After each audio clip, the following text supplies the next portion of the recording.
Alright, y'all, so today I want to do a very quick review of the 2001 film Lord of the Rings, The Fellowship of the Ring, directed by Peter Jackson, and the first film in the very super famous Lord of the Rings trilogy that came out in the early 2000s. This film is pretty famous, right? You know, when you talk about famous films in the 2000s, Lord of the Rings always gets brought up, and rightfully so. These are very well crafted movies, and arguably, actually, really not arguably, they really are the definitive versions of the Lord of the Rings adaptations, right? There's no other one that I've ever seen that holds a candle to the Peter Jackson movies. But that being said, these movies for me do mean a lot to me. I did watch these movies first.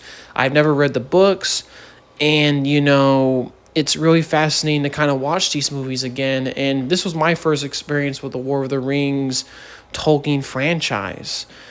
And it's really fascinating, right? I think it's really cool, and it does a really great job for newcomers to really explore the Tolkien War of the Rings universe. And it is, like I said, in general, it's a great adaptation.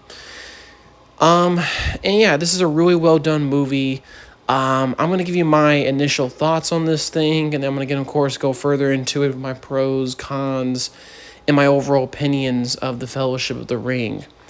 For my initial thoughts, it's a pretty great movie. It's really well paced, it's well crafted, it's a great beginning to the War of the Rings story.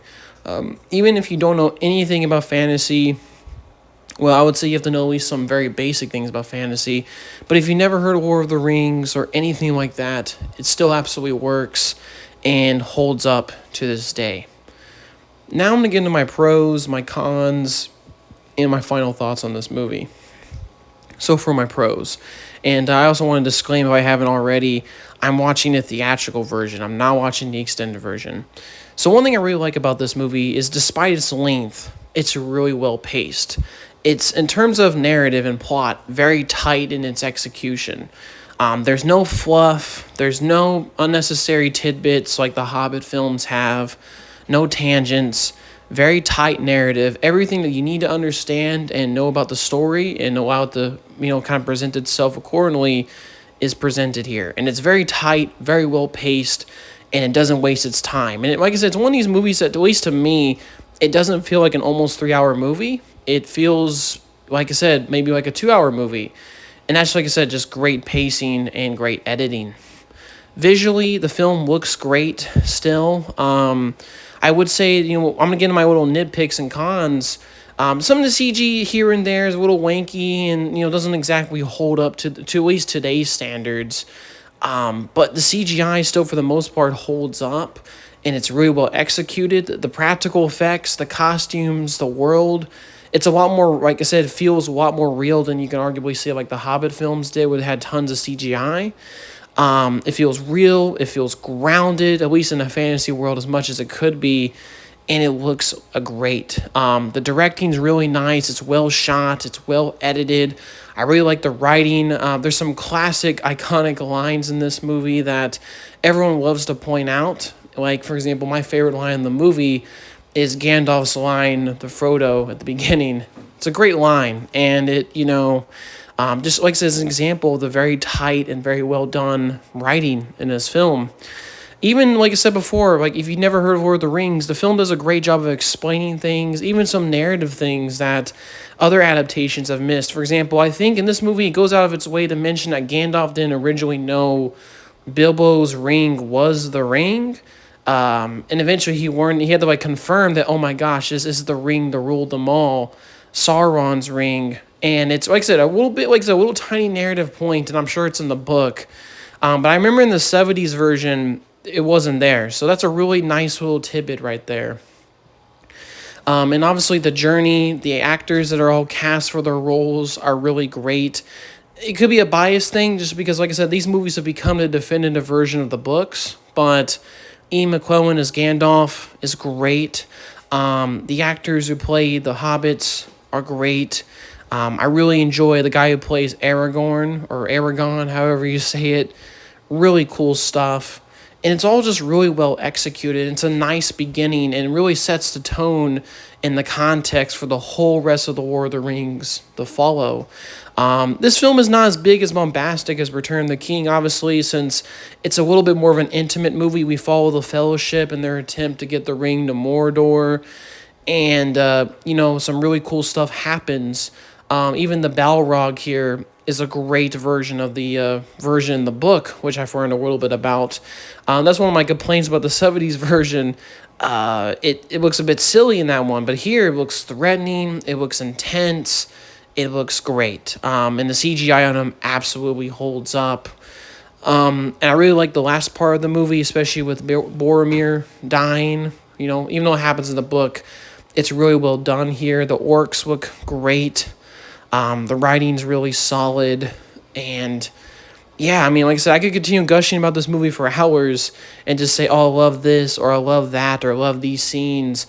But like I said, it's just one of those really, it's like I said, a sign of a really great adaptation of the story and just a really well executed movie.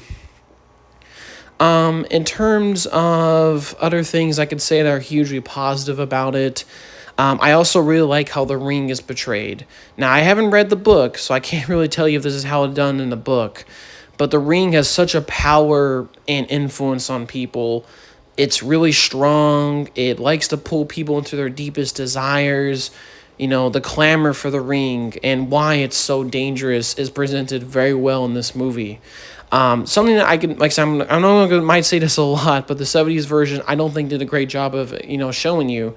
And I'm sure in the book it's presented like that. And it really does a great job visually of showing you how dangerous and influencing this ring is. How, in a lot of ways, it will turn your best friend against you without a second thought because of the pull of the ring. And I think it's presented really well, and it's done very well and shown really well visually throughout the film.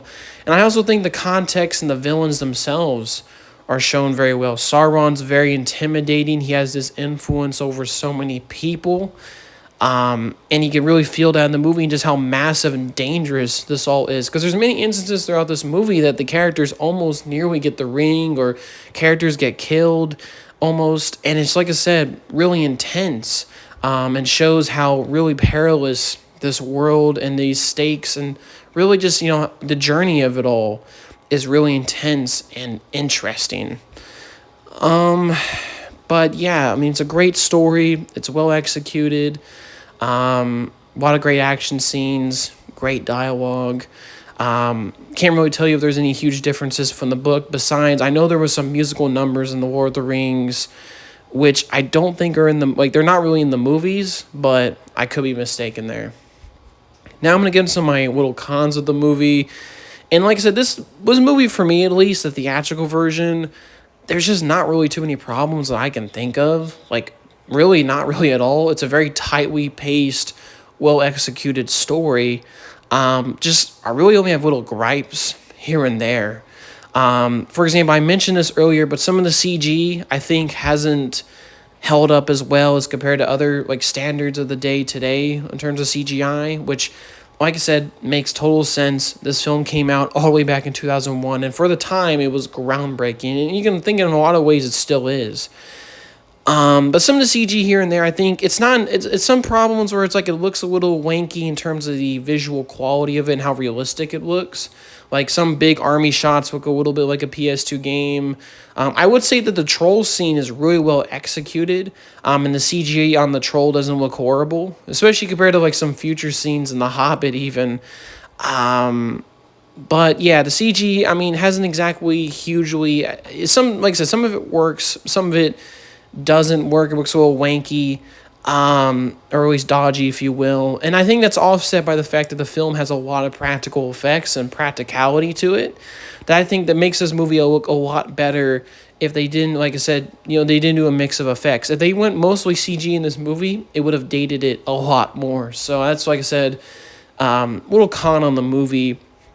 And there's some scenes, for example, people mention some of these scenes with Frodo, or he doesn't really do anything and keeps falling down and all this and that.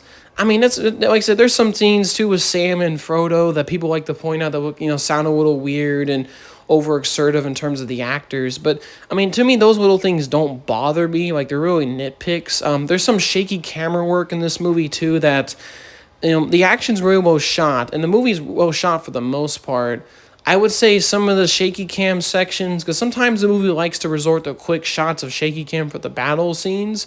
Most of it's well shot, but there's sometimes a few shaky cam attempts, and it reminded me of Michael Bay, and I was kind of like, hold up, that looks a little bit iffy with the direction. But I mean, that's a nitpick, right? It doesn't even really destroy the movie, and it doesn't happen a huge amount of times. It only happens here and there in terms of the action scenes. So it's not really a huge complaint. And I don't really have any other complaints about this movie. It really looks good. It's well executed. It gives a nice introduction to the world and sets the stage for what will come.